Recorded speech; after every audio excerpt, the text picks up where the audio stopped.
La télévision nationale tchadienne a été créée le 10 décembre 1987 et est logée dans le bâtiment de la Direction des télécommunications internationales du Tchad, TIT, en faveur des sommets des chefs d'État, notamment l'Union douanière et économique de l'Afrique centrale, le Comité inter-État de lutte contre la sécheresse dans le Sahel et de l'autorité du bassin du Niger. Cette télévision a permis aux chefs d'État de suivre en direct les activités des sommets. Elle dépendait que de la présidence de la République avec une ligne éditoriale, la volonté du gouvernement. Grâce aux installations du Centre de télécommunications internationales du Tchad, des antennes de diffusion ont été installées sur un pylône au centre de la TIT de Goudji avec un émetteur de 100 watts. Les caméscopes et magnétoscopes utilisés au démarrage sont de type VHS, dont largement accès au public. La première régie de la télévision répondait aux normes des dispositifs des techniciens de l'époque et le centre de production se trouvait à 3 km. Puis les cassettes de diffusion devraient être transportées en voiture pour ensuite utilisées par les réalisateurs. C'était la génération PAL et SECAM. Le son était séparé des images et il fallait utiliser un poste récepteur pour recevoir les images et les commentaires. De la pensée unique au pluralisme, les partis politiques, de la dictature à la démocratie, la lutte fut longue et la volonté du gouvernement a supplanté les limites des anciennes installations. L'entrée en N'Djamena en 1990 du mouvement patriotique du salut apporte un tournant décisif dans le milieu de la presse tchadienne.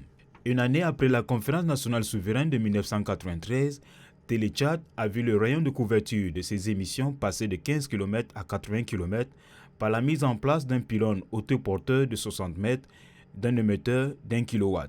Et les moyens de production ont été renforcés avec un cas vidéo pour favoriser la réalisation des émissions publiques. Dans le souci de respecter la volonté des téléspectateurs et d'afficher leur ambition politique de l'époque dans la sous-région, les plus hautes autorités du pays ont misé sur la technologie moderne. C'est le passage de l'analogie au tout numérique à partir de 2007.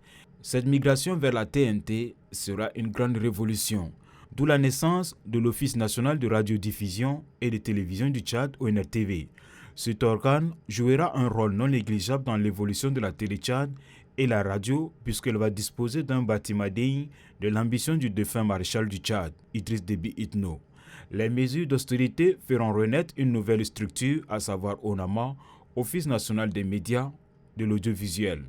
De nos jours, sous le leadership du président de la transition, Mahamad Idriss Déby Itno, la télévision continue de poursuivre sa mission régalienne, à savoir informer, éduquer et distraire. Les canaux de diffusion ont changé et les téléspectateurs ont des avis partagés sur la prestation de la télé-Tchad. Toutefois, les agents de la télévision assument convenablement la retransmission en direct des grands événements au bonheur de son public. Aujourd'hui, la télé-Tchad reste engagée à mieux servir non seulement la politique, mais surtout participer au développement du pays à l'aide de la transition par des programmes qui prônent la paix, la cohabitation pacifique et surtout l'émergence du Tchad dans la sous-région.